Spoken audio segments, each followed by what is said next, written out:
Hello students, last video में हमने देखा था interest on drawings and calculation simple method से और प्रोडक्ट मेथड से किस तरीके से किया जाता है। इसमें भी हम देखेंगे कि interest on drawings and calculation किस तरीके से करते हैं, बट इसमें हम जो कैलकुलेशन करेंगे वो सुपर फास्ट मेथड से करेंगे। आप कह सकते हो कि जो आप सिंपल मेथड था वो आपका पैसेंजर ट्रेन था, आप कैलकुलेशन तो हो जाएगा इंटरेस्ट ऑन ड्राइंग का, पर धीरे धीरे बहुत समय लगेगा उसमें। इसके बाद जो हम लोगों ने कैलकुलेशन किया था वो था प्रोडक्ट मेथड से, जो कि रिस्पेक्टिवली आपका जो है वो काफी फास्ट मेथड था। जो आपका सिंपल मेथड है उससे काफी फास्ट कैलकुलेशन आपका होता है प्रोडक्ट मेथड से। लेकिन एक मेथड और है जिसके जरिए हम चुटकी बजाते हुए इंटरेस्ट ऑन ड्राइंग्स निकाल सकते हैं। कह सकते हो कि आपका जो सिंपल मेथड था वो पैसेंजर ट्रेन है, आपका जो प्रोडक्ट मेथड है वो राजधानी एक्सप्रेस है, और ये आपका बुलेट ट्रेन कह सकते हो। ठीक है, तो इसमें लेकिन दो कंडीशन आपका फॉलो करेगा, तभी आप इस मेथड को अप्लाई कर सकते हो। अदरवाइज फिर आप सिंपल मेथड या प्रोडक्ट मेथड से आप अपना इंटरेस्ट ऑन ड्राइंग्स का कैलकुलेशन कर सकते हो। तो इसका जो दो आपका कंडीशन है वो है all amount of drawing are equal, यानी जो भी आप पैसा निकालिएगा उस ड्राइंग्स का, जो बिजनेस से पैसा निकालेगा पार्टनर, वो इक्वल होना चाहिए। यानी अगर हर मंथ वो पैसा निकाल रहा है, इंटरेस्ट ड्राइंग हो रहा है, तो हर मंथ मान लो कि आप 10,000 रुपया निकाल रहे हो, हर मंथ 10,000 भी होना चाहिए।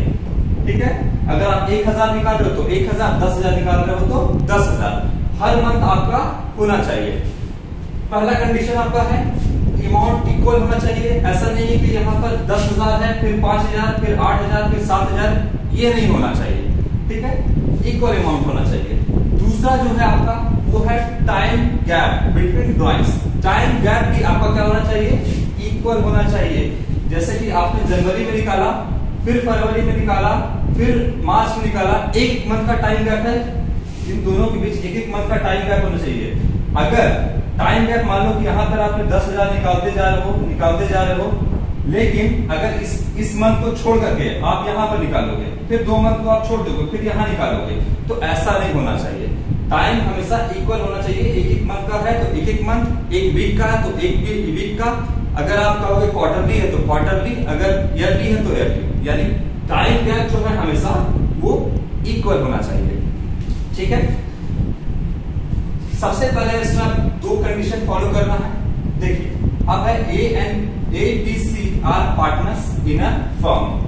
A B C 3 पार्टनर है। यू आर इन्फॉर्म दैट, क्या इन्फॉर्म किया गया है? A draws ₹10,000 from the firm.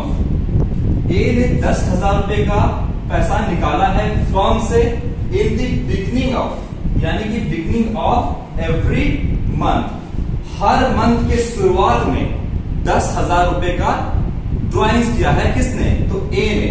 यानी बिगनिंग ऑफ मंथ क्या होगा? हर जनवरी का 1, फरवरी का 1, मार्च का 1 तारीख को पैसा विड्रॉ किया होगा। ठीक है, 12 मंथ का विड्रॉ किया होगा, और बिगनिंग ऑफ द मंथ का मतलब हर मंथ का पहले तारीख को। तो इसका इंटरेस्ट का कैलकुलेशन कैसे किया जाएगा? तो देखिए, आपका इसमें पहले 2 कंडीशन फॉलो हो रहा है या नहीं।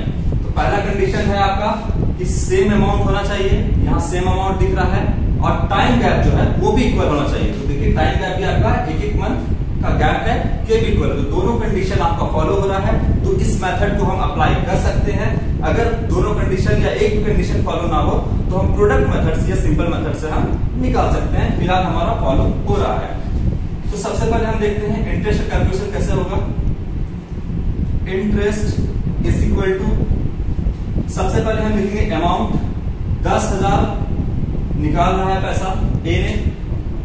कितने मंथ के लिए, कितने मंथ में निकाला है? कितने मंथ में? जनवरी में, फरवरी में, ऐसे करते करते दिसंबर तक पूरा 12 मंथ होता है। तो इसमें 1,20,000 रुपए निकाला होगा, इंटू 12 कर देंगे। फिर रेट कितना हमारे क्वेश्चन में गिवन? 8% पर एनम है, तो हम रेट लगा देंगे 8 डिवाइड बाय 100। अब हम ये सोचेंगे कि अब इसका जो मंथ है उसका कैलकुलेशन हम कैसे करेंगे। तो यहां पर जनवरी जो है आपका मंथ का शुरुआत है, और वहां से ड्राइंग 10,000 रुपए का ड्राइंग्स करते हुए दिसंबर तक आया है। तो हमको कोई बीच का पीरियड लेना होगा, कोई मिडिल का पीरियड लेना होगा, जिसमें हम ये अपना मंथ का कैलकुलेशन कर सके। तो देखिए, यहां पर ड्राइंग किया है 1 तारीख को जनवरी में, और एक ड्राइंग हुआ होगा आपका 10,000 का 1 दिसंबर को। इन दोनों का हमको एवरेज लेना होगा। एवरेज लेने के लिए क्या करेंगे हम, देखो सबसे पहले यहां से जोड़ो यहां तक, तो कितना मंथ हो गया, 1 जनवरी से 31 दिसंबर तक, तो ये आपका 12 मंथ हुआ। इसके बाद आप एक पीरियड यहां से उठाओ, 1 तारीख को ड्रॉइंग हुआ होगा 10,000 का, ये कितना मंथ, 1 मंथ बन रहा है पूरा दिसंबर, 1 दिसंबर से 31 दिसंबर 1 मंथ, तो प्लस कर दो 1। एवरेज लेना है हमको तो डिवाइड कर दो 2, तो कितना आ जाएगा आपका 6.5। 6.5 आएगा, इसको डिवाइड कितने से कर दो 12 से, तो 6.5 डिवाइड बाय 12 आपका मंथ लेना होगा आपको, 6.5 डिवाइड बाय 12। तो इसका जो इंटरेस्ट बनता है वो इंटरेस्ट बनेगा आपका 50-200 का इंटरेस्ट बनेगा, फटाक से निकल गया आपका, ठीक है। इसके बाद अगर कहता है क्वेश्चन में कि 10,000 का ड्राइंग बी ने किया, ठीक है, यहां से तो फर्म से at the end of every month, her month के लास्ट में ड्राइंग कर रहा है कितने का, 10,000 रुपए का भी ड्राइंग कर रहा है। तो इसका कैलकुलेशन हम कैसे करेंगे, एंड ऑफ एवरी मंथ कहने का मतलब देखिए यहाँ 1 तारीख को किया था बिगिनिंग ऑफ एवरी मंथ, यहाँ एंड ऑफ एवरी मंथ है, तो जनवरी का कितना होता है 31, फरवरी का 28, अगर लीप ईयर हो तो 29 होगा, मार्च का 31, अप्रैल का 30, मई का 31, जून का 30, जुलाई का 31, अगस्त का 31, सितंबर का 30, अक्टूबर का हो जाएगा आपका 31, नवंबर का 30 और दिसंबर का हो जाएगा आपका 31। ये एंड ऑफ एवरी मंथ है। बोलता है कि जो भी ड्राइंग कर रहा है वो एंड ऑफ एवरी मंथ कर रहा है, तो इसका कैलकुलेशन कैसे करेंगे, देखो यहाँ पे सबसे पहले हम लिखेंगे इंटरेस्ट ऑन ड्राइंग्स। ये है आपका सबसे पहले 10,000 रुपए का ड्राइंग किया है, हर मंथ किया है, इनटू कर देंगे 12 से, जो हमारा रेट है वो 8% है, तो 8 डिवाइड बाय 100। अब मंथ का कैलकुलेशन करना है, कैसे करेंगे, देखो पैसा निकाला है हर मंथ के लास्ट में, तो ये तो यहाँ 31 जनवरी को निकाला है, ये मंथ तो खत्म हो गया, तो इस मंथ को कैलकुलेट हम करेंगे ही नहीं, तो यहां से हमारा कितना मंथ बचा, देखो फरवरी से लेकर दिसंबर तक अगर जनवरी को छोड़ दिया जाए तो इसमें बच रहा है हमारा 11 मंथ, तो इसका एवरेज हम कैसे लेंगे, 11 प्लस करेंगे, ठीक है।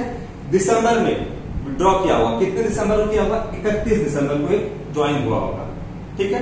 साल के अंत में जो आपका लास्ट महीना है उसमें 31 दिसंबर को आपका एक ड्रॉइंग हुआ होगा, क्या 31 दिसंबर ये मंथ खत्म नहीं हो गया, तो इसमें कोई एक मंथ हम काउंट करेंगे नहीं करेंगे, तो ये हो जाएगा आपका 0।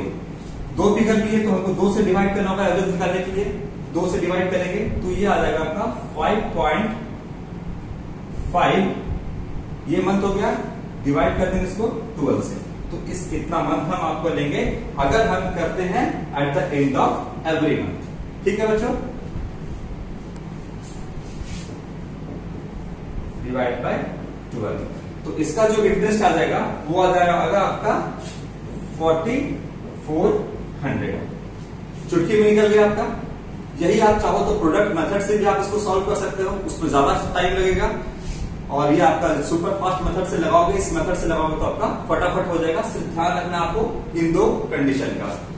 अब तीसरा जो है आपका वो देखो, बोलता है सी ड्रॉस 10,000 rupees from the firm in the middle of every month, her month के बीच में ड्रॉइंग्स हुआ है, तो इसका इंटरेस्ट का कैलकुलेशन हमको कैसे करना है वो देखो, लिखेंगे इंटरेस्ट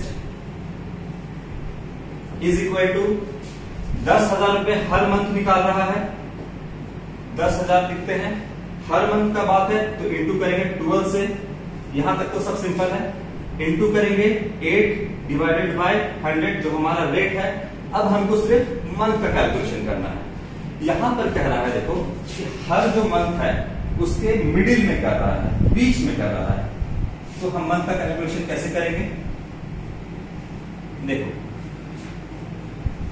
यहां पर आपका हर किसी को एक मान लेते हैं, जैसे यहां से अगर हम 1 से जनवरी से लेकर दिसंबर तक करेंगे तो हम लिखते हैं 12 मंथ, टोटल 12 ये लिखते हैं, हम मिडिल में कर रहे हैं तो इसको हम 0.5 प्लस 0.5 नहीं कह सकते हैं, अगर हम इसको 1 मान के चल रहे हैं तो 0.5 कर सकते हैं।